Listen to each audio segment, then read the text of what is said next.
ఈ రోజుల్లో బెట్టింగ్ యాప్స్పై, ఎందుకంటే ఇప్పుడు సోషల్ మీడియాలో ఒక అల్జల్ జరుగుతుంది. చాలామంది సెలబ్రిటీస్ గతంలో తెలిసి తెలియక చాలామంది దాని మీద ప్రమోషన్ చేయడం జరిగింది. దీనిపై మీరేమంటారు సార్ ఫిలిప్ చంపత్ తరఫున? బెట్టింగ్ యాప్స్ అంటే సొసైటీకి హానికరమైనది ఏదైనా కానీ, అది బెట్టింగ్ యాప్స్ అవ్వచ్చు. బెట్టింగ్ యాప్స్ అంటే ఈ మధ్య బెట్టింగ్ ఆన్లైన్ ఎక్కువ జరుగుతుంది కాబట్టి మనం చాలా స్టోరీస్ చూస్తున్నాం. బెట్టింగ్లో నష్టపోయి ఎంతమంది సూసైడ్ చేస్తున్నారన్నీ కూడా. సో సొసైటీకి సంబంధించి ఏదైనా కానీ which is not in line with the society, అట్లాంటివన్నీ కూడా డెఫినెట్గా ప్రమోట్ చేయకూడదు. సో వాళ్ళు ఎందుకు చేస్తున్నారు అనే దానికి ఇప్పుడు చాలా నిన్న కొన్ని పేర్లు చెప్పారు నాకు కొన్ని. ఇప్పుడు బేసిక్గా సెలబ్రిటీస్ అనే కాదు, చాలామంది యూట్యూబ్లో ఇన్ఫ్లుయెన్సర్స్ అవ్వచ్చు, సోషల్ మీడియాలో కొత్తగా సెలబ్రిటీ స్టేటస్ వచ్చిన వాళ్ళు అవ్వచ్చు. This are two different things. Industry పరంగా సెలబ్రిటీస్ అంటే ఇక్కడ ఇండస్ట్రీలో పనిచేసి పైకి వచ్చిన వాళ్ళు, యూట్యూబ్ పరంగా సోషల్ మీడియా పరంగా వేరే రకంగా ఉంటారు. ఎవరైనా కానీ ఓవర్ నైట్ డబ్బు సంపాదించాలనో లేకపోతే ఓవర్ నైట్ ఫేమ్ కోసం, ఈ సెలబ్రిటీ స్టేటస్ కోసం చాలా చేస్తున్నారు కదా. సో ఎక్కడో చిన్న బ్యారేజ్ చేసుకోవాలి. ఏమనంటే సొసైటీకి పనికొచ్చేది చేస్తున్నామా, లేకపోతే మీకు ఆ స్టేటస్ ఇచ్చారు కదా సొసైటీ, మీరు చేసిన వర్క్ మూలంగానో లేకపోతే ఏదో మీకు ఆ స్టేటస్ మీకు రావడం కారణం సొసైటీ. సోషల్ మీడియా ద్వారా అవ్వచ్చు, సినిమాల్లో చేసిన వాళ్ళు సినిమాల ద్వారా అవ్వచ్చు, ఇన్ఫ్లుయెన్సర్స్ ఇంకో ద్వారా అవ్వచ్చు, వాట్ ఎవర్.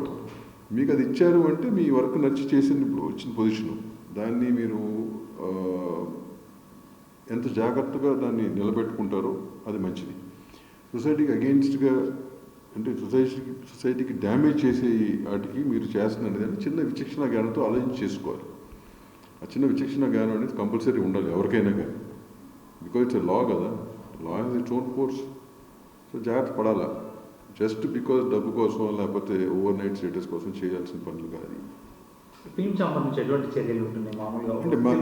సినిమా ఇండస్ట్రీకి సంబంధించిన వరకు మా వరకు అంటే చాలా మటుకు ఆర్టిస్టులే కొన్ని పేర్లు వచ్చినాయి కాబట్టి మాకు లెటర్ రాస్తాం, కొంచెం జాగ్రత్త పడమని చెప్పి వాళ్ళని ఎడ్యుకేట్ చేయమని చెప్పి. You have to educate those people. అంతేగాని వాళ్ళకి తెలిసి చేస్తున్నారు, మీరు అన్నారు కదా తెలిసి చేస్తున్నారు తెలియక చేస్తున్నారండి.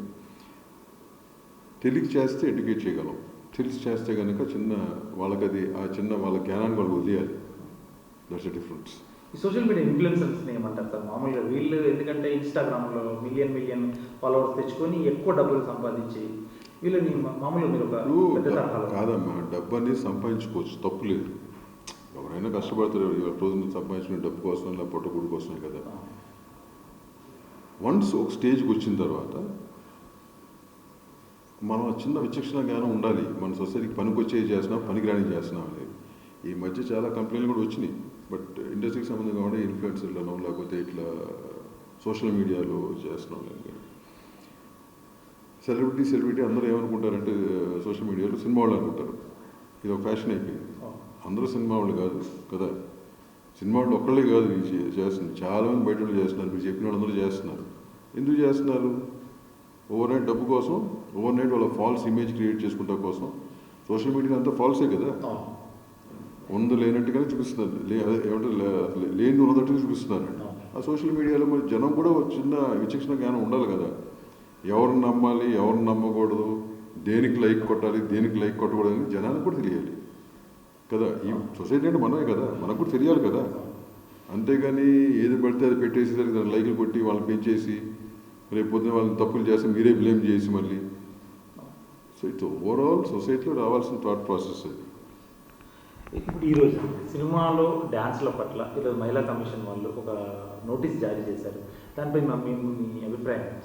మళ్ళీ అదే సమాధానం నేను అంటున్నానంటే, సినిమా చేసిన వాళ్ళు తెలియాలి కదా. ఓ సినిమాని అమ్ముకోవడం కోసం లేకపోతే అట్లాంటి చేసి వాళ్ళ వ్యాపారం కోసం అనేది.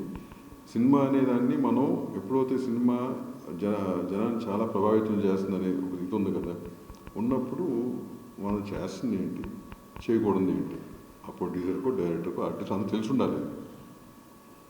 వాళ్ళకి ఏం చెప్పగలం? వ్యాపారం కదా, ఇటు చెప్పగలం అంతే. ఆ చిన్న విచక్షణ జ్ఞానం అనేది ఉండాలి సొసైటీ పట్ల. అది కొరవైంది ఈ రోజుల్లో, అందరిలోనూ, ఒకళ్ళని కాదు. సో ఎప్పుడైతే ఆ థాట్ ప్రాసెస్ కొంచెం పాజిటివ్ వేలో ఉంటుందో నువ్వు చేసే పనులు కూడా పాజిటివ్ వేలో ఉంటాయి. లేదు నెగిటివ్గానే ఆలోచిస్తుంటే చేసేవి నెగిటివ్గానే ఉంటాయి. కొంచెం యూత్కి బెట్టింగ్ యాప్స్కి దూరంగా ఉండాలని నేను చెప్తాను. సో ఈ ద్వారా నేను చెప్పగలిగింది ఏంటి, సరే అందరు ఇప్పుడు మీరు అన్నట్టు అందరూ అట్లా చేయట్లే. చాలామంది సెలబ్రిటీలు over years, for example gutka కోసం వాటి కోసం కూడా యాడ్లు అడిగారు, కానీ చాలామంది చేయలేదు. చాలా మంచి వాళ్ళు ఎందుకు చేయలేదు? వాళ్ళ సొసైటీ పట్ల చిన్న గౌరవం, చిన్న ఇది ఉంది కాబట్టి, బాధ్యత ఉంది కాబట్టి. మనకు బాధ్యత ఉండాలి సొసైటీ పట్ల. మనం ఆ సొసైటీలో ఉంటున్నాం కదా, రేపు పొద్దున్న మన పిల్లలు అట్లా తయారవుతున్న ఆలోచన ఉండాలి కదా. అట్లా ఉన్న వాళ్ళందరూ ఎవరు చేయలేరు. మిగతా వాళ్ళందరూ చేసిన వాళ్ళు మరి వాళ్ళు ఏమనాలి? వాళ్ళకి తెలియాలి ఎందుకు చేశారు మరి కదా. యూత్కి ఏంటంటే యూ కెన్ లైక్ పీపుల్, అంటే హీరోల్లో హీరోయిన్లో లేకపోతే ఒక స్టేజ్కి వచ్చిన వాళ్ళు అందరినీ ఇష్టపడచ్చు, తప్పు లేదు దాంట్లో. కాకపోతే ఏంటంటే మనకు ఒక ఆలోచన ఉండాలి. వాళ్ళు చెప్పిందంతా కూడా నిజమని నమ్మాల్సిన అవసరం లేదు కదా. మనకి ఒక చిన్న జ్ఞానం ఉంది కదా, దేవుడు మనకు అందరికీ జ్ఞానం ఇచ్చాడు కదా. వాళ్ళు చెప్పింది బ్లైండ్గా ఫాలో అవ్వాల్సిన పని లేదు. అది మంచో కదా చిన్న బేరేజ్ చేసుకుని తెలుసుకోవాలి. డెఫినెట్గా బెట్టింగ్ యాప్స్ కానీ ఈ మధ్య డ్రగ్స్ మీద కూడా చాలా వస్తున్నాయి కదా. ఇవన్నిటికీ యూత్ దూరంగా ఉండాలి. బికాజ్ మీరు భవిష్యత్ ఇండస్ట్రీ సొసైటీకి tomorrow when you get married, you have kids, what kind of society are you creating అనే దానికి చిన్న ఆలోచన ఉంటే కనుక యూ హ్యావ్ బెటర్ సొసైటీ. ఇప్పుడు మీరు టెంప్ట్ అయ్యి బెట్టింగ్ ఓవర్ నైట్ డబ్బు సంపాదించిన ఆలోచిస్తే దానికి వేరే ప్రదర్శనలు చాలా ఉన్నాయి. మీరు చేసే పనులు మీరు చేస్తుంది ఆ డబ్బు ఎక్కడికి వెళ్తుంది? ఓ టెర్రరిజంలోకో వేరే ఆస్పెక్ట్స్లోకి వెళ్తున్నాయి, అన్సోషల్ ఎలిమెంట్స్ దగ్గరికి వెళ్తున్నాయి, క్రిప్టోకరెన్సీ చాలా వెళ్తున్నాయి. సో దానికి మూలంగా మీ సొంత దేశాన్ని మీరే నాశనం చేసుకున్నట్లు లెక్క. సో అందరూ యూత్ అందరూ కూడా కొంచెం ఆలోచించి ఇవన్నిటికి దూరంగా ఉంటే మీ భవిష్యత్తు బాగుంటుంది.